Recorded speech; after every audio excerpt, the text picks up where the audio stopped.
So, Anne, can you tell me a little bit about the Rescue Project and your experience with it?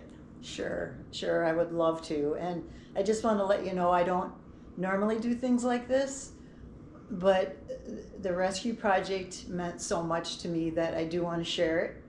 When you meet a new person and they become a friend of yours, you didn't automatically become friends.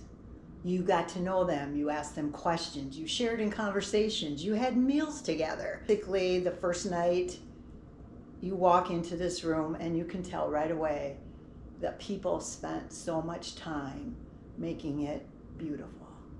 The table was set beautiful. You could tell this was going to be a place of good conversation, good friends, good people, and that's exactly what it was. We had great videos, conversation. You can talk a little, you can talk a lot, but it does something to your heart. Every week you get closer to this group of people. Your prayer people is what I call them. And now I go to different meetings, different groups, and I see these people, and now I know who they are. I know how they feel. I mean, I've been to 4 or 5 different things, and I would have not known one of these people without Rescue Project. And we're all so connected.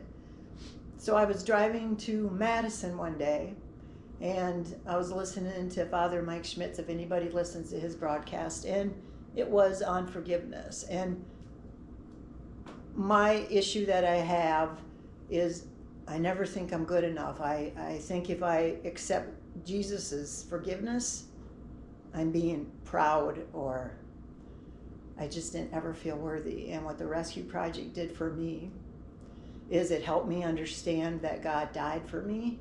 He lived for me, and he loves me. And when I look at the cross now, it's like with his arms spread, and he's looking right at me, and he says, I thirst. And I always thought it was, I'm thirsty. But what I found out and what you get to know is I thirst for you. So if you ever look at a crucifix, just look at his eyes and realize that he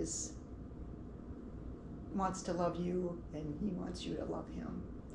So when I was driving during the podcast, I felt my chest was tightening, and I felt like somebody had a hold of it. And I didn't know what was going on with me. It was the most odd feeling that I've ever had. And all of a sudden, I started bawling. And when I got done crying, and I stayed on the road, and that was all a good thing, I realized I was at peace. The prayers I said in the car meant more. I wasn't saying them because I felt like I was trying to earn my way to heaven. It was because I loved God. And the whole thing just changed. And then about 2 weeks after that, Father Mark had a sermon about being touched by God. That's what I always say. Or being saved, or know what salvation is. And I was up in the choir, and I went, oh my gosh, that's what happened to me. I was touched by God. And I don't think I would have got where I was. And now I just feel so at peace. So I'm assuming you would recommend the Rescue Project to everyone. I would surely do that. And can't even use the excuse, I don't have time. You got to have a commitment. And like I said, every week you get a warm and fuzzy feeling from these people. You start looking forward to Sunday night. Story, and I would love to see you. I'm going to be at the next one, and if somebody asks you from our pastorate to attend, please try not to hesitate. Please pray about it. Look at Jesus on the crucifix and said, I want to get to know you better. Amen.